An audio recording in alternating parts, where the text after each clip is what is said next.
my name is Haley Anderson. This is week 5 of talking about theater management for East Texas A&M University. This week we went over Ryan's chapter 2 and Webb's chapter 8.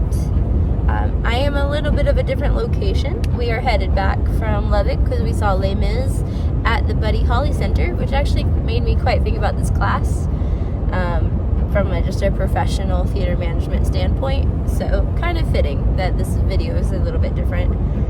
I found this week's reading quite interesting in that it discussed basically like, let's get started. Let's get the framework going.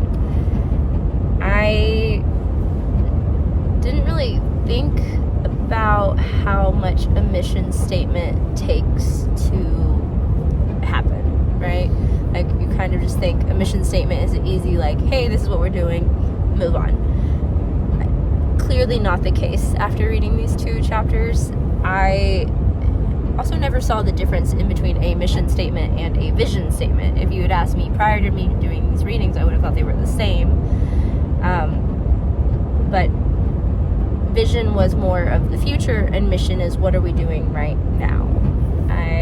I feel like Ryan's explanation was a bit more flowery, if you would say. Like, this is how we kind of start our ideas. I felt like Webb's was way more analytical, just in his idea of what creates the mission statement, right?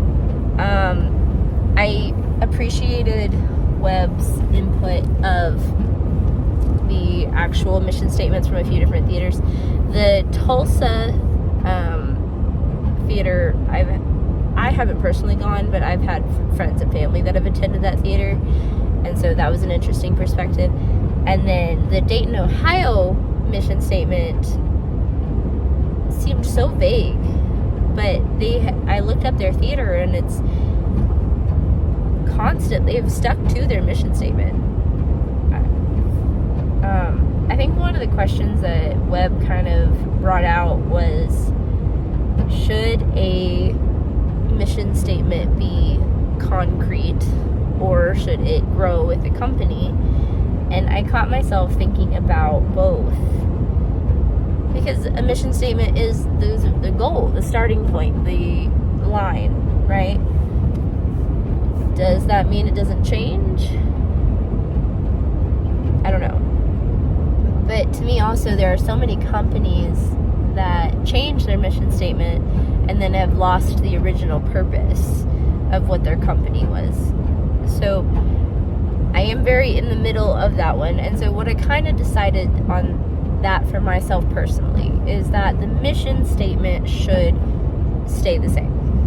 The mission statement is, why are we here? What are we doing? Like Ryan said in his reading. The vision statement is, what is our future? What is our goal for as we go? And that should change. Your goals should constantly be growing with, you can look at it from a personal perspective. Your goals should be constantly growing with you as an individual. But as a business also, it should be growing with your business, whether it is a nonprofit organization or a for-profit company. So that is kind of where I landed on the what is the ultimate purpose of a mission statement versus growing or not.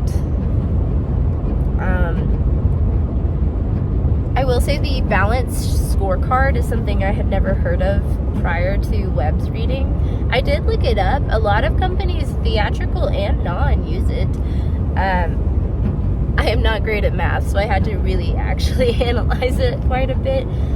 But I think that using that structure, along with the SWOT structure that we talked about, I can't remember if that was last week or the week before, together ultimately will create a good system for your company and your theater. So I found this week's readings interesting in that it's, how do we start? Right? And I didn't think that that's what this week's reading was going to be, because we're on week 5, right? So I thought, I'm ready to go. How do we plan what shows? How do we plan what the lobby is going to look like? all of that stuff, but we haven't created the base. We've created the idea for the base, but now we've created the base.